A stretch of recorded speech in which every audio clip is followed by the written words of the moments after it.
magkakapture tayo ng video habang nakita yung misis. Ayan, ang aking sasakyan. Ayan, nandiyan. Nandun ang Pag-ibig. So, si misis nagbayad. Shoutout sa mga ka-OSB ko. Sina Sir Edward, Sir Rio, Sir Ivan, Sir DJ, at saka kay Sir Robert, Sir Paul. Yan, buhay kayong lahat dyan. So maglalagalag tayo ngayon. Punta tayo ng Betis at magbayad si Mrs. mga Pag-ibig.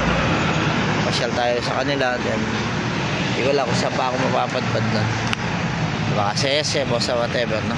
Dahil nakanda service natin, hihintay lang sa atin.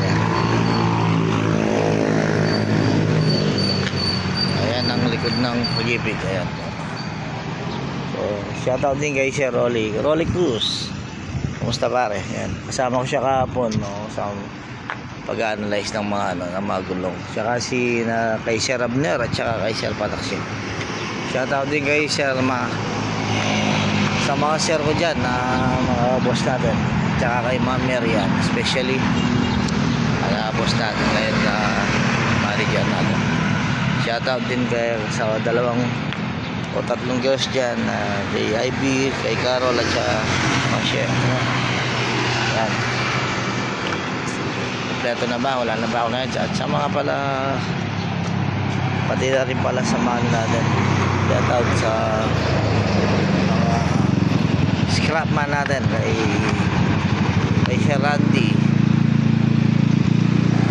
Sir Rex Valerio, at Joey, at yung kasama pero natin na sa office kay Randy, sa pang Randy.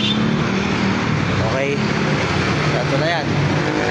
Yan guys, may konti nalalayag na tayo.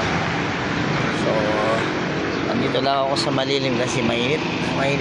Kung iiwan ko ito sa sakyan, sasara natin. Kaya maya papakul na naman tayo. Kaya si Mrs. na lang pinapasok ko dun para hindi siya maginid sa loob. Kahit may aircon siya, siyempre alam mo naman, mahal ang gas niya. Medyo tipira pa rin kahit na medyo kontrolin natin yung gas kasi mahal nga. Pero ginagamit natin ng aircon, siyempre hindi mawawala yan pag tumakbo na tayo. Thanks for watching guys, and God bless you all. Shoutout din sa mga Cairo followers ko. Shoutout to all of you. Salamat sa pagkikilig sa akin and pagsuporta.